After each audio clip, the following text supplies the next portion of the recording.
Gaming is probably in the most buck-broken state I think I've ever seen within the history of gaming, and I haven't even been alive that long, but believe me when I say this is the case. And Suicide Squad Break the Arkhamverse is no exception to this, and especially to AAA gaming. Now you're probably thinking to yourself, that's not the name of the game, it's Suicide Squad Kill the Justice League. I know that, dipshit. I'm only giving it a more accurate name because this perfectly describes the absolute humiliation fest of what came before. Now you guys know that I normally talk about movies and TV shows over on this channel, and I even cover lots of great news that no one else wants to cover because everybody else is a bunch of hacks and YouTube sucks, and YouTubers suck because they have no fucking creativity at all. And I'm trying to give that to you. But I digress. The only reason I want to discuss this topic today is because the Arkhamverse has held a very special place in my heart ever since my 11-year-old self got my hands on Arkham Asylum right when I was PlayStation 3. And Rocksteady was one of my favorite game developers of all time because they proved that when everybody else was trying to go big, they went small, and they showed that quality is greater than quantity.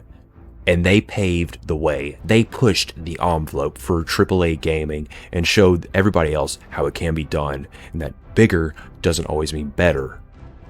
But unfortunately, the Rocksteady we knew and love is gone.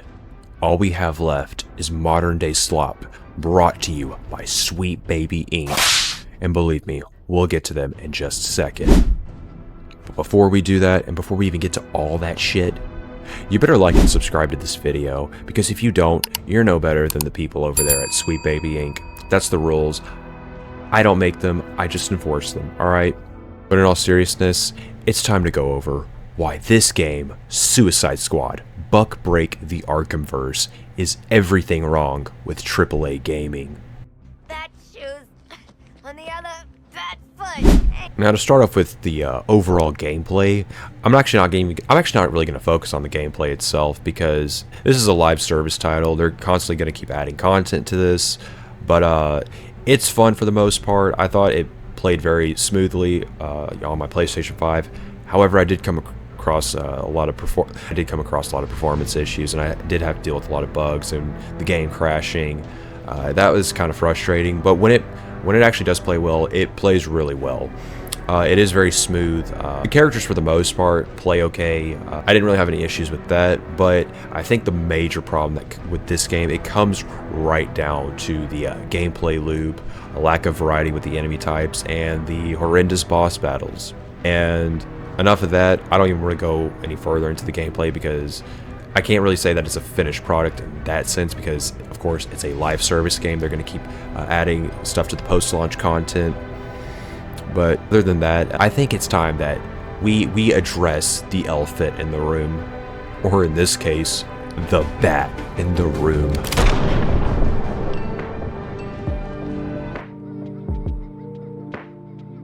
That shoes on the other bad foot. But if you've heard anything about this overall story, just from anybody, any YouTuber in general, you can tell, no, I don't think anybody really enjoyed the story. I'm having a hard time finding anyone that genuinely liked it. And you might find a couple of dipshits that are trying to cope about this story and how good it was and how Rocksteady cooked. Some garbage Gen Z humor. But no, Rocksteady did not cook with this one. In fact, I don't know what the fuck they were doing with the 9 years worth of development for this game. And that's honestly hard to believe, because after what I just played and going through this horrendous story, at least with the base story, this was terrible. This was horrendous. This was an absolute L on so many levels. And we can just start with the horrible characterization. Characterization for a lot of these characters, especially Harley Quinn, was horrendous and an absolute fucking embarrassment to the Arkham franchise. This version of Harley is definitely not the same one we saw in the previous titles in the Arkham franchise, The writers did the best they could to make her as insufferable as possible.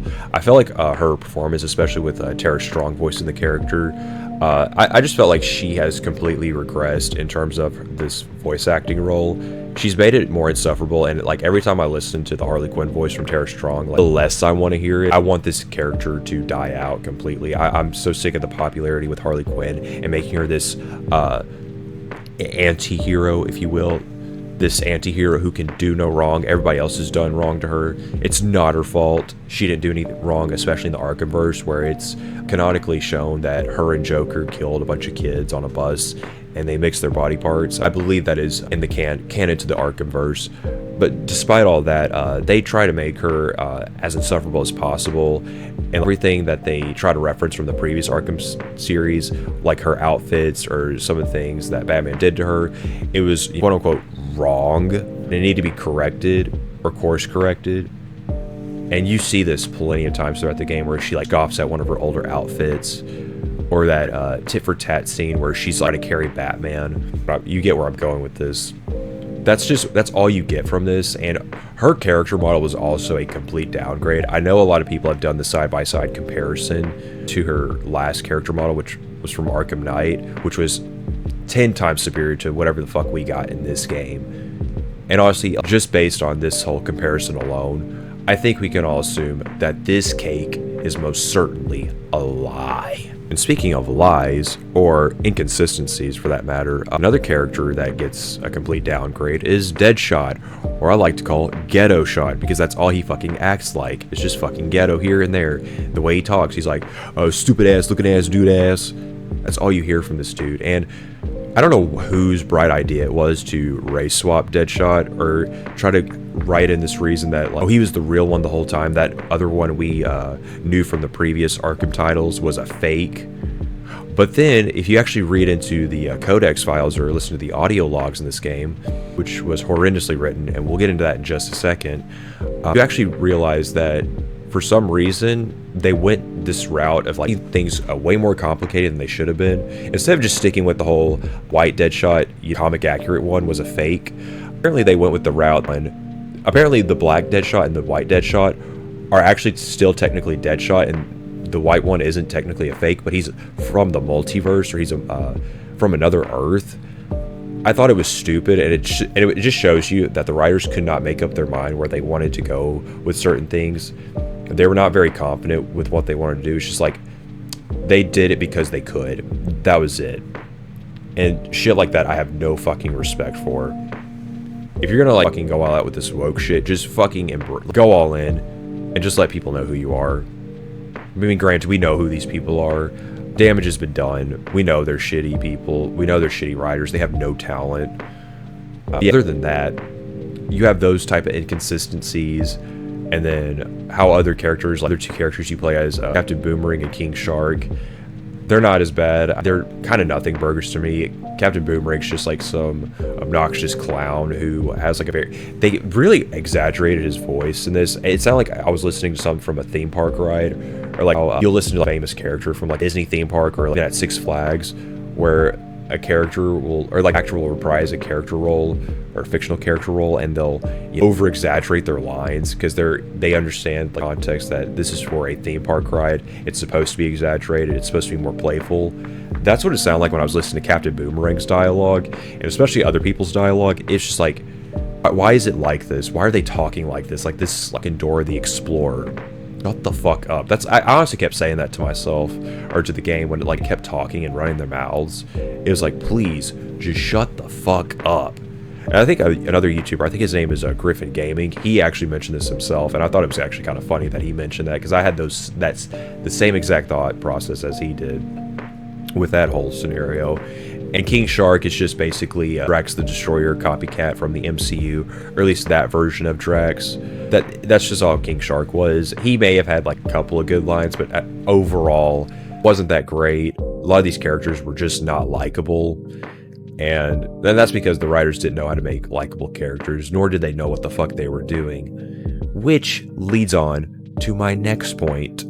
That shoe's on the other bad foot. Yep, you probably knew where I was going with this, and even based on other people's reviews who have even talked about the story and how terrible it is, and a certain factor that made it terrible was the involvement of Sweet Baby Inc. Now, Sweet Baby Inc. is a consultant firm, from what I understand. It's like an HR department that makes sure that a lot of these gaming companies, especially AAA titles, are checking all these boxes when it comes to diversity, equity, and inclusion. That's what they're literally there for, is to simply check a box and make all the games you love insufferable as possible. That's what they're there for. And Suicide Squad, Break the Arkhamverse is no exception to that. You can even just take a look at the writers that were involved that were from Sweet Baby Inc. You can tell that these people are absolute pieces of shit. They don't give a fuck about the source material that they're working with. They have no regards for any sort of continuity or character development. They don't care about any of that. They're trying to make your games as insufferable as possible. That's simply what their job is. Just so a lot of these gaming companies check a lot of boxes, and they go through a lot of hoops to make sure that they don't get flagged for anything, or that they can make it to the Game Awards, which is absolute bullshit, and this shit needs to end. But other than that, these motherfuckers didn't know what the fuck they were doing. Actually, they did know what they were doing, I should say, because the whole point of this game was to essentially start a massive humiliation fest of what came before. Show you that everything you love is a joke. The character of Batman that we all knew and loved and played through for about so many years, he's resulted into a joke. That's all he is. And that's what you can honestly say about a lot of these characters, with a few exceptions, might I add, or actually one exception, which was the writing of Wonder Woman and how heroic she was compared to everyone else. She's the only one in this story that isn't mind controlled by Brainiac. I know a lot of people have mentioned this, but they rightfully point this out because it shows you where their headspace is, or at least with the writers, that is, that women can do no wrong, they're strong and powerful, and men ain't shit. That's all you get from this. Why is it that Wonder Woman is the only one in this game that has a ceremonious death compared to everyone else? Yes, even Batman, who this whole series has revolved around. If you didn't know anything about the Arkhamverse, you could possibly look at that scene with Wonder Woman dying because of Superman. You could look at that, maybe not knowing anything about the Arkhamverse or what came before, and you're a newbie, and you look at that, you would honestly mistaken that she's like center of the Arkhamverse and not Batman, just by the way they wrote her, because they gave her the most heroic death or sacrifice compared to every other League member that dies in this game. And Beta Luthor, Lex Luthor, if you look at his description of Wonder Woman, or like he describes her, Wonder Woman is the only one that he describes very highly of compared to everyone else. Because the reason he props her up is because she easily combats toxic masculinity. That's why he likes her, or something along those lines. It has to do with her putting a halt to toxic masculinity. And go girl, female empowerment, all that bullshit, satanic shit that has no place in the world. That's the kind of writing you get in this game. No respect for the source material, only selective respect for certain characters that happen to be a female, because remember, men ain't shit. That's what they want you to get from this. Men ain't shit. And speaking of men, or at least a Justice League member that I thought was rather peculiar to the writers to describe as, or like at least the way they think of this certain character, and that was John Stewart's Green Lantern. If you look at his description in the game, or like the description file and the codex entries, you could tell just by reading it alone that they wanted to call him all of the racial slurs in the book without even having to say the racial slurs that they wanted to say.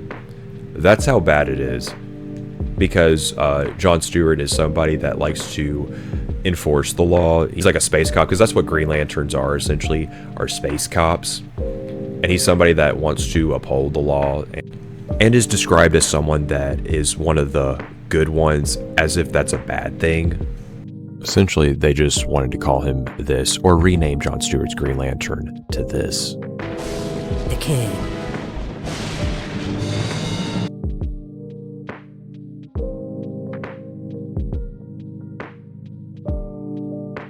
But yeah, not only do you get horrible characterization from Sweet Baby Inc., you also get that Sweet Baby Inc. pandering. A lot of pandering in this game, especially with the pride flag, or the what I like to call the blasphemy flag, spread throughout the game, or at least within the Hall of Justice. It's just in your face, not subtle at all, and nobody cares about this. We don't need this in gaming. This doesn't improve anything, and it certainly doesn't add anything to the overall game. It's just there to check a box, and that's what Sweet Baby Inc. is there for. And overall, if you see this name attached to any upcoming game or any game developer that has their name attached to their company, run as far away as possible. That shit is dead on arrival. And to bring things to a conclusion, that would be a good way to describe Suicide Squad, Buck Break, the Justice League, or the Arkhamverse. However you want to name it, you're probably right. But yeah, this is the only way you can describe this game, is simply dead on arrival. And the numbers are showing that. The player base, or at least the interest for this game, is truly showing that, especially the fan base for the Arkham series. Hell, you got the Arkham subreddit to stop being horny for a couple of days to show their massive disappointment for this overall game. And that is saying something. But now we have to ask ourselves, where does this game go from here? We know it's a live service title, and we know that there's been some leaks or data mines that have shown that the Justice League members are coming back one by one, at least through the post-launch seasons. And I don't think that's going to be enough to bring enough players back. I think the damage has been done. The player base and the fans feel extremely disrespected, especially with how they handled the most important character throughout this franchise, that being Batman. It's just, this felt like an absolute humiliation fest, and I don't really see this getting any better player count wise. There may be a few exceptions. You might have a few come back when Deathstroke comes, or is inevitably released as a playable character. But I don't see how this is going to work well for Rocksteady, and I don't think the writing is going to get that much better either, especially with the post-launch story, because you could take this as an example as to why that might be the case. Not only has he got to figure himself out, but he's figuring out his place in this new world and this new squad. He hadn't reached supervillain status before Brainiac invaded, so, he's still a bit less experienced. I think we've taken him back to the kind of more vaudeville roots of Joker. He's masking insecurities with traditional Joker behavior, but deep down, he's not sure who he is yet. He's masking insecurities with traditional Joker behavior, but deep down, he's not sure who he is yet. Know your fucking place, trash! But yeah, don't have a lot of confidence in this game doing well overall. I don't know if this will last for more than a year. We'll have to see going forward, but I do want to end off on saying this, or actually showing this, in terms of how fans feel and how honestly I feel about this whole situation with Rocksteady, Warner Brothers, Sweet Baby Inc., and just the overall lack of leadership. This is what I have to say. Ladies and gentlemen. But in all seriousness, I do want to end off this video with saying this, and that is, it really breaks my heart that Rocksteady, a gaming studio that whose games I once loved, has crumbled, and it's completely in the most humiliating state it's ever been, what it used to be. And I don't know if we're ever going to get back to those glory days of Rocksteady, especially knowing that the founders of Rocksteady left the studio, and now all we have are a bunch of talentless hacks that have no business being in the gaming industry. Now, that isn't to say that there weren't talented people that worked on this project. In terms of the gameplay and the character designs, I think those were very top-notch, but unfortunately their services to this game are completely undermined when it comes to other sources or other factors that are completely outside their control, like the involvement of Sweet Baby Inc. and just Warner Brothers not having the leadership to stand up to this and say, we're not this is not acceptable, and this is not quality entertainment or quality content. That's that kind of, not just Rocksteady as a whole or even Warner Brothers, That feels like almost every other studio, gaming company, or even movies for that matter. There's a lack of leadership. Nobody wants to put their foot down and say, nope, this is not going to cut it. You need to go to the drawing board.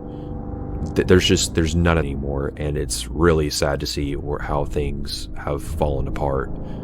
And maybe with a game like Suicide Squad, I hope this is the straw that broke the camel's back, and that going forward, especially with a lot of comic book games, especially with like Insomniac's upcoming Wolverine game, I think that's supposed to come out in 2026. I hope them in a position where they can finally say, you know what, we need to move away from this. We need to stop caring about these ESG scores or these consultant firms that are completely downgrading the gaming as a whole. I think enough gaming companies need to look at the example that Suicide Squad, Break the Arkhamverse is setting, and follow along with that and say, enough's enough. But that's going to do it for this video. I hope you guys enjoyed the video. If you have things that you with or disagreed with about this video, please let me know in the comments below. And also, most importantly, make sure to like and subscribe, or else I can't give you this banger content, because who else will? Who else will? No, but in all seriousness, I do hope you guys enjoyed the video, and sound off in the comments below. What did you think of this game? Do you agree with the points that I made, or disagree with the points? If so, let me know in the comments below. I'll see you guys in the next one. Bye for now. Actually, one more thing I forgot to add, and I meant to put this earlier in the video when I was critiquing the story, but this was just kind of more of a nitpick on the continuity of the game, or just a certain piece of dialogue that came from Harley Quinn, and that was when she was referencing a certain moment in Arkham City where Batman refers to her as not being too smart or not too bright. Here's an example of this. I'm at the church. It looks like Harley Quinn is inside. That dreadful woman is no doubt setting a trap for you. Don't worry, Alfred. Quinn never was too smart. I'll be okay. And Floyd's a deadbeat dad. Sharky's a freak who'll never be a real boy, and I'm... what was it? Oh yeah, I never was too bright. Get some new material, jerk off. Yeah, get new material, more like you forgot the material, and that was the case for these writers. And this was another one of those tit for tat examples that I was giving, where they completely disregard the continuity or even the context of that scene where Batman essentially says that Harley Quinn was never too smart, or as she references, not too bright. But how would she know how to make that reference if she was nowhere near to hear him say that? He was outside the church. He wasn't inside the church yet when he went to go confront her in Arkham City. It's just one of those stupid scenes that, of course, they didn't care to regard or have any sort of reference to any sort of continuity. It was just a stupid scene, and that just goes to show you how stupid the writing is for Suicide Squad, Break the Arkhamverse. But yeah, that's actually going to do it for this video. See you later. Bye for now.